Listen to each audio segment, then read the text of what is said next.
All right, today we're going to do something pretty interesting. We're diving deep into the official documents for very specific investment, the Access Nifty India Defence Index Fund. We're going to look at what you're actually buying, what it costs you, and what that fine print really has to say. So let's get right into it. But let's start with a question. How can you possibly get a piece of an entire industry, like say the defense sector, without having to go out and research and buy, dozens of different stocks one by one? Well, that's the whole idea behind thematic funds, just like the one we're breaking down today. They're built to solve that exact problem. So let's kick things off with the absolute basics. What is this thing? At its heart, this fund is what's called a passive index fund. Now, its job isn't to be some genius stock picker trying to find hidden gems. Nope. It's designed to do something much, much simpler and way more specific.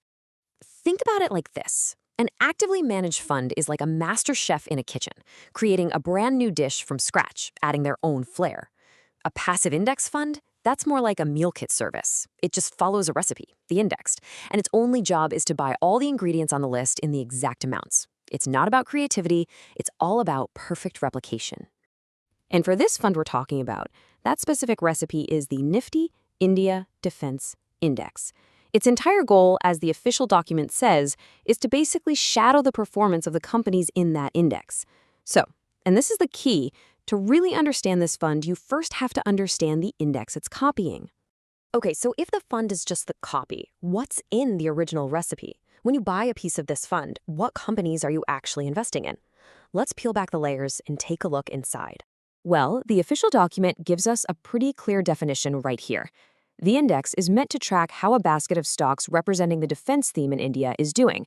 It's really just a yardstick to measure the health of this one specific sector. But how does a company even get into this exclusive club in the first place? So what's really important to get here is that this isn't based on someone's opinion. It's a clear, rules-based process. A company has to be in the defense industry or get a good chunk of its money from it. Then, from that group, they just pick the biggest companies based on their free float market cap, which is just a fancy way of saying the value of shares that you and I can actually trade on the market. The biggest ones simply make the cut. And this is what that process leads to. Whoa, take a look at this. This is definitely not a fund that's spread out evenly. Just two companies, Bharat Electronics and Hindustan Aeronautics, make up over 40% of the entire index. That kind of heavy concentration is a huge feature and, a key risk of a narrowly focused fund like this. If those top companies do great, awesome. But if they stumble, there isn't a lot of other stuff in there to soften the blow.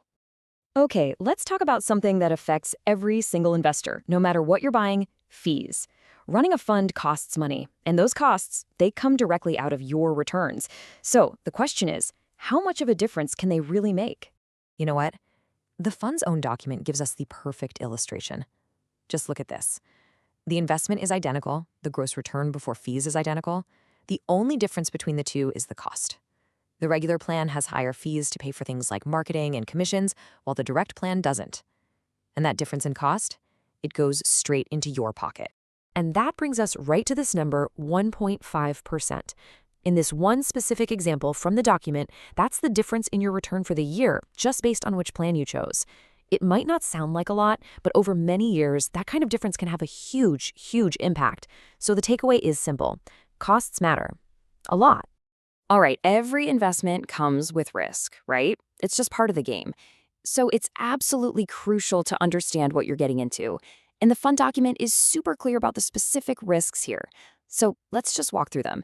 This isn't about being scared off, it's about being smart and informed.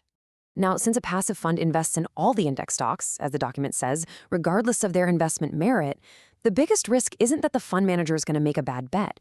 The real risk is about how well the fund can do its one and only job: perfectly copy the index. Any little deviation from that is a problem.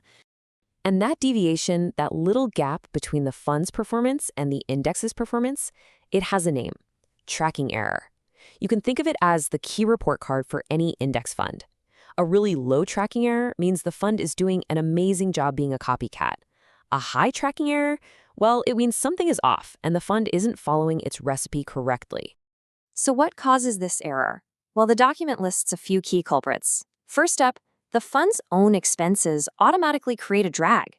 Can't be avoided. Second, The fund has to keep some cash on the side for when investors want their money back, and that cash isn't invested, so it's not tracking the index. And then you have real-world stuff, like small delays in trading when the index changes, or a sudden merger. That can create these little temporary gaps. And beyond tracking error, the document flags a few other big ones to know. The first is just the passive risk itself. The fund has to buy what's in the index, whether the stocks are good, bad, or ugly. Then you've got straight-up market risk. If the whole defense sector has a bad year, well, this fund is going down with it. And finally, there's liquidity risk. Some of the smaller stocks in the index might be tough to sell quickly without moving the price.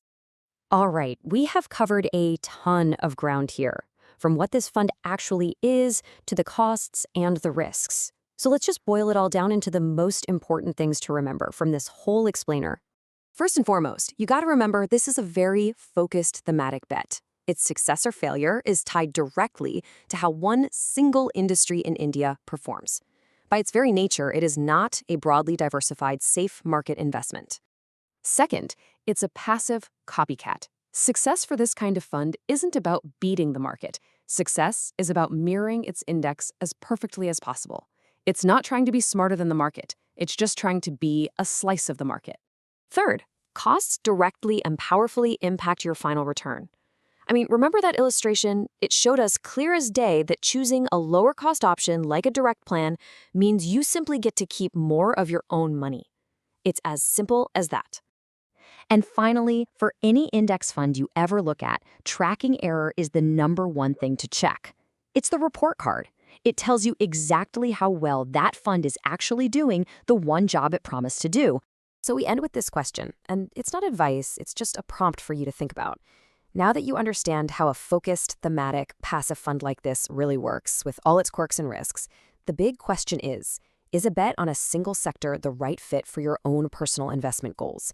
And that is something only you can answer.